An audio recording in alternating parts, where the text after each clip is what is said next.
Hi, my name is Jonah and welcome to Bisaya Classroom.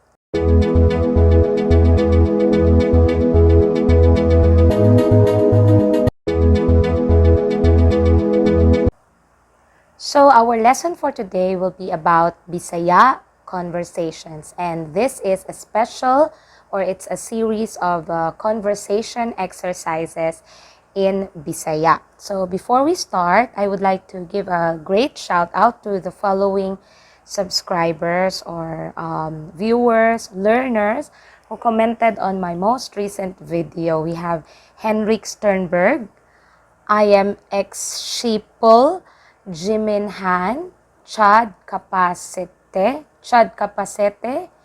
Kaloy, ABCD, PCP, Sir Albert, Baal, Daniel Batts, Jeffrey Dahmer, Joshua Tuttle. Thank you very much for being in my classroom last time, and I hope that you're also here with me. Hello to my learners, hello to my subscribers. If you have not yet subscribed, please click the subscribe button and also click the notification bell. And also, if you want to give your support to this little classroom, you can click the Buy Me a Coffee link. You can see there a Buy Me a Coffee link for this classroom to grow. Thank you very much for your future support. So, our lesson for today, as what I have told you, it will be about conversation exercises. So, it's not about grammar, it's about conversations. So, we will be having role plays here. So, I will be giving 3 situations, and I have made a sample conversations in that specific situation, which you can use in your daily Bisaya conversations if ever you will meet a similar situation as given here. Okay, so our first situation is when meeting someone randomly, specifically here in the supermarket or in the mall. So when you go to the Philippines, we have a lot of malls and supermarkets here, and usually people meet there. So if ever you will meet someone randomly, you didn't expect them to meet there, this is a sample conversation. Okay, so I will be translating the sentences and phrases one by one so that you will understand the whole conversation. And then we will role play later. So for someone, let's just not name this someone. Okay, this is, let's say for example, the someone here is Burr. Okay, so someone here is Burr. It's short for subscriber. Okay, so the name of this someone is Burr. And you, it will be, since I will be the speaker here, I will just put my name. So I will be Jonah. So if you are the learner, you can replace Jonah with your own name. Okay, so we are meeting Burr randomly in the supermarket. So Burr would say, Uy, Jonah, kumusta? Okay, if you notice, we have here the word uy. Bisaya, Bisaya people, especially us living here in the Davao Region, we always use uy when we meet a person unexpectedly. So it's like hey in English, hey, like that. So uy, Jonah, kumusta? Kumusta means how are you? So we have discussed this in our previous lessons. Okay? Uy, Jonah, kumusta? And then you saw her, you would say, maayo man ber. Maayo man ber. So if you remember the name of that someone, you can use the name after the word, after the phrase maayo man. Maayo man means I am good or I am fine. It's a reply to the question kumusta. Maayo man ber. Or if you don't know the name, the stranger, that person is just an acquaintance and you forgot the name, you can just reply maayo man. Ikaw, kumusta? So it's just polite to ask the person also how are they. Ikaw, kumusta? And then that someone would reply, okay, rapud. Okay, rapud means I am also okay. Okay, pud there means also. Okay, rapud, I am also okay. Namalit ko og panghanda namo sa birthday. Okay, namalit ko means I am buying. Okay, I am buying or I'm here to buy panghanda. Panghanda means something that you will serve for the guest on occasions like a birthday. In this case, it's birthday. So, namalit ko og panghanda namo sa birthday, it means I am buying something that I will serve the guest for my birthday party, like that. That's the meaning of this phrase. Namalit ko og panghanda namo sa birthday. Okay, you understand this phrase? Namalit ko, I am buying. Panghanda, food or anything that you will prepare for the guest. Namo, us, sa birthday. Okay, let's repeat. Namalit ko ug panghanda namo sa birthday. And then you would reply. So, kang kinsa nga birthday? Whose birthday is it? Kang kinsa nga birthday. Whose birthday is it? Okay, since she did not mention whose birthday is she preparing for.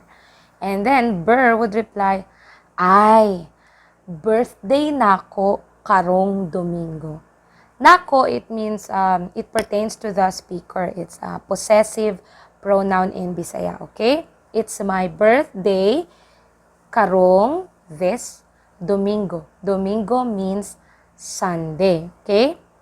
I there is just an expression, you know, to specify this next sentence. Okay, so we always use this simple single word expression, okay? Ay, birthday nako karong Domingo. What does it mean? It's my birthday this Sunday. Domingo is Sunday. Adto sa balay. Adto sa balay is actually an invitation. Adto means let's go or come to our house. Adto, come. Balay is house. So, let's go to our house. Come to our house. Adto sa balay. Mga alas 7 sa gabi. Mga alas 7 sa gabi. Mga alas 7 sa gabi, it means around 7 in the evening. So when you use mga, it's not definite. Like Filipino time, usually we are very late. When we say 7, it starts at 7:15 or 7:20. That's why here the statement says, mga alas 7 sa gabi. Around 7 in the evening. Gabi is evening. 7 is number 7. And then alas, it actually means time. Okay? It means time. Alas 7. Mga alas 7 sa gabi. Around 7 in the evening. And then you would reply, happy birthday! Wow! Gusto unta nako. Gusto means you want to. Pero means but. Naaman ko'y trabaho ana. I have work. I have work, okay? Naaman ko'y trabaho ana. So meaning, this speaker, you have a work at that time, okay? Naa means have, and then trabaho means work. Those will be our keywords here. I have work at that time. Happy birthday! Wow! Gusto unta nako. I want to. Pero, but, naman ko'y trabaho ana. But I have work at that time. And then, Burr would say, ay, sayang.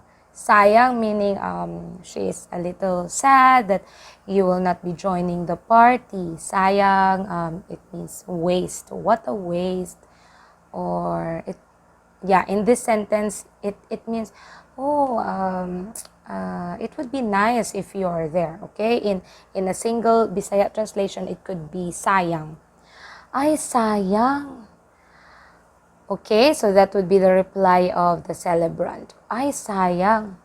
Unya. So, unya literally means later. But here in this sentence, it means so.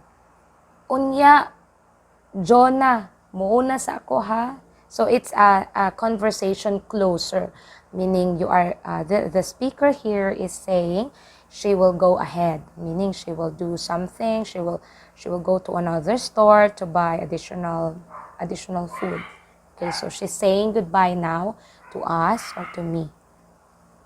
Unya, Jonah, muuna sa ako ha. Muuna meaning I'll go first or I'll go ahead. Muuna sa ako ha. Okay, so that's a conversation ender. You know, muuna sa ako ha. Meaning you'll excuse yourself. Ay, sayang. Unya, Jonah, muuna sa ako ha. Okay, and then you would reply, sige, Ber. Sige, Ber. Advance happy birthday sa imo. Okay, so the conversation has ended. All right, I hope that the conversation's meaning is clear to you. And I hope that you are ready now for our role play, okay? So, now let's have the role play. I will be Ber, so my name is Ber, and then you will be you, okay? You will be you. You will read the you part, okay? Are you ready? Let's start. Uy, kumusta? Okay ra pod, namalit ko og panghanda namo sa birthday. Ay, birthday nako karong Domingo. Adto sa balay, mga alas 7 sa gabi. Ay, sayang. Unya, muuna sa ko ha. All right, good. You can copy this conversation and you can repeat it. You can actually ask your Bisaya friend to help you with this role play. Role playing will actually enhance your Bisaya vocabulary, and it will also help you gain confidence, okay, in engaging on Bisaya conversations. All right, so let's go to situation 2. We have 3 situations, okay? So situation 2 is when bargaining at the market. So here in the Philippines, we have what we call the wet market, where there are a lot of vendors, sellers. The price is not fixed. They will give you an ideal price or the standard price, but you can bargain. Okay, for example, your budget is a little, is a little tight. So you can actually bargain in a wet market. We call that one palengke. Okay, palengke. Okay, but you cannot do it in a supermarket, like when you go to the mall. When you go to the, supermarkets, the prices there are fixed. But when you go to the wet market, like in this example, you can actually bargain. And by the way, as a tip, the food in the wet market, the goods there, the fish, the vegetables, and fruits, they're actually fresh, okay? Fresher, is the word fresher. Fresher than what's being sold in the malls, okay? Okay, so let's start. So you will be you and I will be someone, okay? So you will be asking, tagpila ning isda? Tagpila means how much. Ning, you are pointing to the isda is fish. Tagpila ning isda? Then I would say, as the seller, tag 150 ang kilo. Okay, by the way, it's very common in our place to use the English numbers. Okay, 150. Or, I don't know if they would still use the Bisaya numbers or the Spanish-inspired numbers. But as far as I know, they commonly use English because it's easier and it's shorter. Okay? But if you want to know the Bisaya numbers and the Spanish-inspired numbers, I have actually a lesson before. I have created a lesson about those numbers from 1 to 1,000. So if you are interested and if you want to learn, you can watch that video. I will put the link down below in the description, and then you can just simply click it.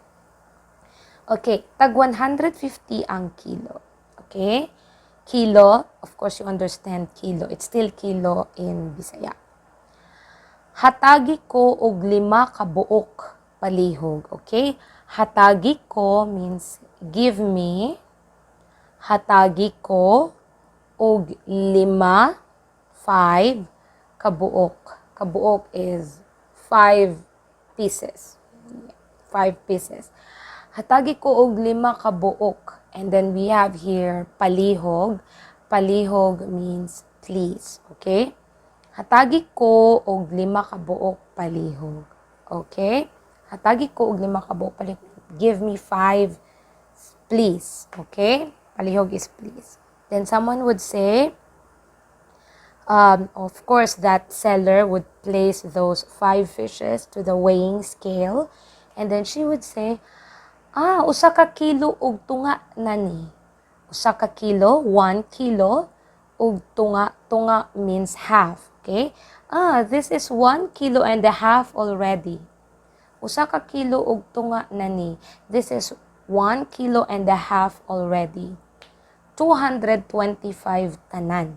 Okay, so the price of 1 kilo and a half fish is 225. 225 tanan, 225 all. Tanan means all. Okay?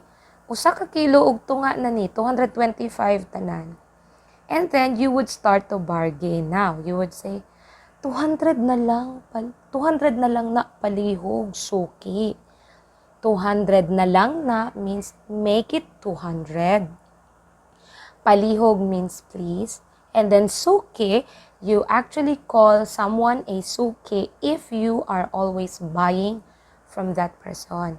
You can call the seller your suki if you're always going to her to buy something.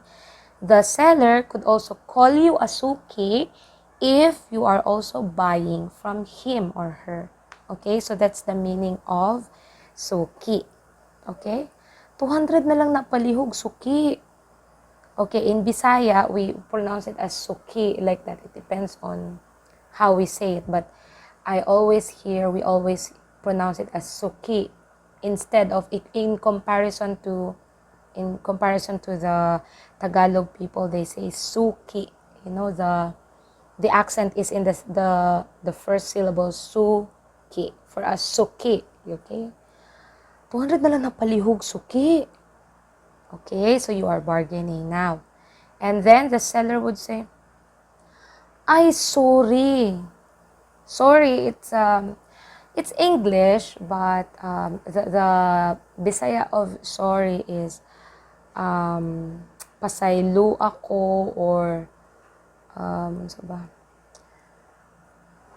Because we always use sorry now as it is, but the pronunciation is a little different and the spelling also. Okay? Ay, sorry. Dili jud pwede. Dili means no. Pwede means okay. So, meaning it's not okay. Jud means really. Hey, it's really not allowed. Pwede, allowed, or okay. It's really not okay. Okay, so the seller is not agreeing with your price. Ay, sorry, dili jud pwede. Sige, hatag na lang nako og 220 ni tanan. So now the seller is suggesting a cheaper price than the original price, but it's actually higher than your bargain price. Sige, okay. Hatag na lang nako, meaning hatag, the keyword is hatag.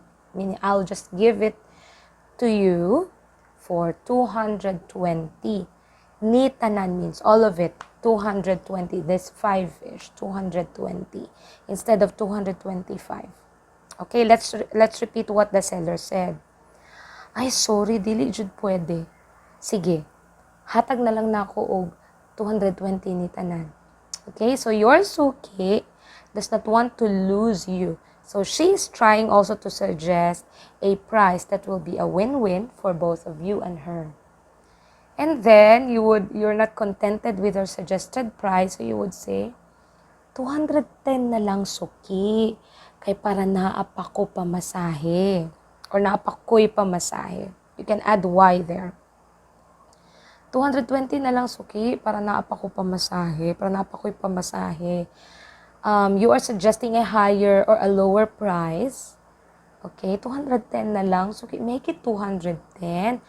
So that, para naapakoy pamasahe. Pamasahe is fare. Okay, so you're saying, make it 210 so that I still have money left for fare. Okay, for the transportation fare. Okay, you understand? 200 na lang suki. 210 na lang suki. Kay para napakoy pamasahe. And the seller would think, okay, sige, 210 na lang. Okay, sige. Okay, alright. 210 na lang. So, at last, you have met into an agreement. Okay, the price would be 210.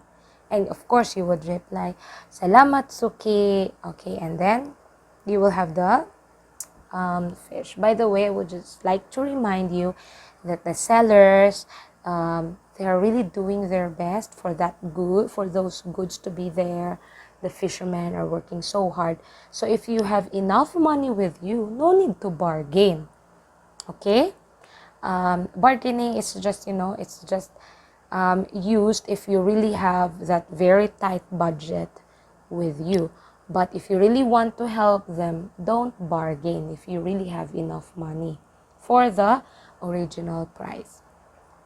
Okay, so I think we are now ready for our role play. So you will be you and I will be that seller. Okay, just forgive me with that someone. It's not actually edited. It's supposed to be seller. Okay, so I will be the seller. All right? Go ahead, you start. Tag 150 ang kilo.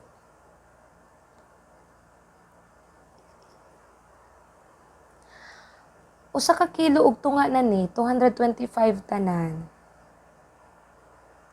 Ay, sorry, dili jud pwede. Sige, hatag na lang nako og 220 ni tanan. Okay, sige. 210 na lang.